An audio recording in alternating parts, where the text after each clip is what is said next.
नमस्कार, मी प्रतीक्षा. DNA मराठीमध्ये आपलं स्वागत. परभणी शहरातील हजरत सय्यद अखुंद शाह बाबा रहे सरवरे अजीज यांच्या उरूस आज 16 मे पासून सुरुवात झाली असून दरगाह परिसरात विविध कार्यक्रमांचे आयोजन करण्यात आले आहे. आजपासून सुरू झालेल्या उरूस निमित्त शहरातील शिवाजीनगर येथे राहत असलेल्या रेणुका विक्रम गुप्ता यांनी मानाचा संदल काढून दर्ग्यावर चादर चढवून आलेल्या भक्तांसाठी अन्नदानाचं आयोजन केलं होतं.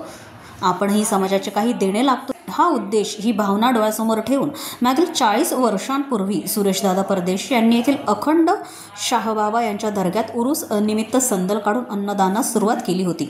हीच परंपरा कायम राखत परदेशी यांची कन्या रेणुका परदेशी गुप्ता यांनी अविरत सुरू ठेवली आहे. आज संपन्न झालेल्या अन्नदान कार्यक्रमाच्या वेळी स्वराज्यसिंह परिहर, बालकिशन चांडक, प्रदीप पांडे, अरुण मराठे, विक्रम गुप्ता, सुनील बांगड, कृष्णा नगरसाळे, नदीम मुजावर, शेख जावेद, मिलिंद वाघमारे, शेख सुलेमान, रईसुद्दीन सिद्दीकी, सय्यद इब्राहिम, अमृता गुप्ता, रोहिणी पांडे, शीतल बांगड आदींसह भाविक भक्त मोठ्या संख्येने उपस्थित होते.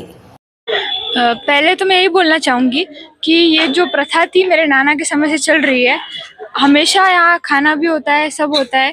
मुझे अपनी मम्मी पे बहुत ज़्यादा नाज है कि वो सब चीज़ें बहुत अच्छे से करती है और यहाँ भोजन भी बहुत अच्छे से बनाया है. सब कुछ बहुत अच्छा है. Thank you. दरवर्षीप्रमाणे यावर्षी सुद्धा हजरत सय्यद अखुंद बाबा यांच्या दर्ग्यामध्ये स्वर्गीय सुरेशदादा परदेशी यांनी मानाची चादर चढवण्याचा संदल या ठिकाणी काढण्याचा प्रत्येक वर्षी या ठिकाणी प्रयत्न केलेला आहे. दरवर्षी या ठिकाणी मोठ्या प्रमाणामध्ये अन्नदानाचा कार्यक्रम त्यांनी चालू केलेला आहे. यावेळेस त्यांची या दादा हयात नसल्यानंतर त्यांची मुलगी रेणुका विक्रम गुप्ता यांनी हा परंपरेचा काम चालू केलेलं आहे आणि दरवर्षी या ठिकाणी हजारो या ठिकाणी भक्त येऊन या ठिकाणी अन्नदानाचा लाभ घेतात आणि दरवर्षीप्रमाणे याही वर्षी सुद्धा मोठ्या प्रमाणामध्ये हा संदल आणि या ठिकाणी भोजनाचा कार्यक्रम आयोजित केलेला आहे. प्रतिनिधी बालाजी कांबळे, DNA मराठी, परभणी.